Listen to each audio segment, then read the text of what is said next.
নেতৃবৃন্দ, উত্তরা, শান্তনু, কদমতলা সকল গ্রামবাসী সবাইকে জানাই নেতাজি সুভাষচন্দ্র বসুর 128তম জন্ম জয়ন্তীর উপলক্ষে সবাইকে স্বাগত তথা অভিনন্দন।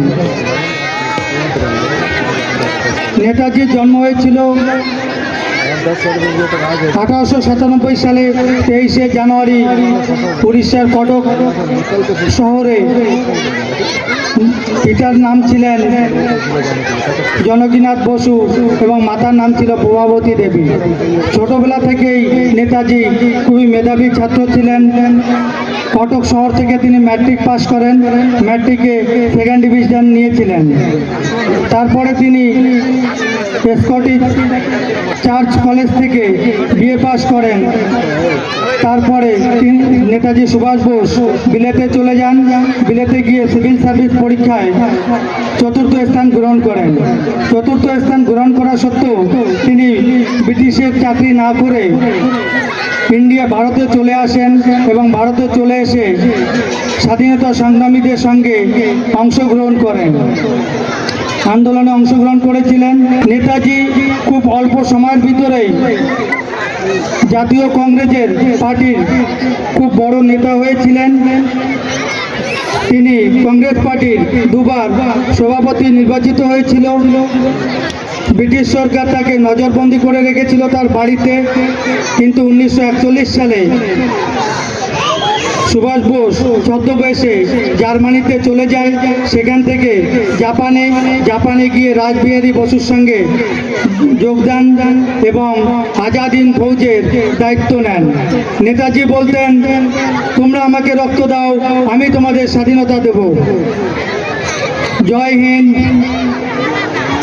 এই ধরনের যত বিখ্যাত স্লোগান আছে আমরা নেতাজির কাছ থেকে পাই।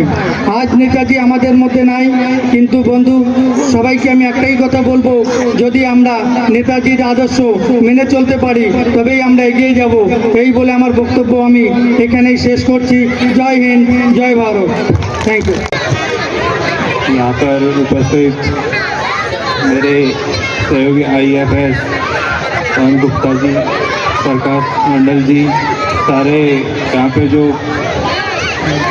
सरपंच, प्रधान, प्रमुख जी और तहसीलदार साहब, BDO साहब, पटवारी, RI, सारे जो उत्तरा और कदमतला के निवासी हैं, बच्चे, माताएं, बहनें, भाई बहनों, तो सभी को मेरा नमस्कार।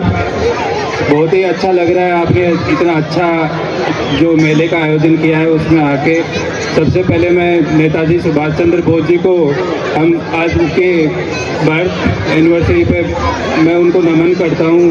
नेताजी जैसे कि प्रकाश जी ने बताया कि उन्होंने पूरी उम्र अपने देश के लिए समर्पित कर दी और हमारे आज के युवा पीढ़ी के लिए प्रेरणादायक हैं। और अंडमान निकोबार का तो नेताजी से खास रिश्ता रहा है। यहाँ पर उन्होंने सबसे पहले जो देश का झंडा था, तिरंगा था, वो फहराया था। तो अंडमान के लिए तो उनका एक विशेष रिश्ता है नेताजी का। तो और मैं सबको जो मेला कमेटी के जो मेंबर्स हैं उनको सबको बधाई देता हूं और उनका धन्यवाद करता हूं कि आज उन्होंने मुझे यहाँ पे बुलाया और आपके उपस्थित रहने का मौका दिया। तो थैंक यू। जय हिंद, जय भारत।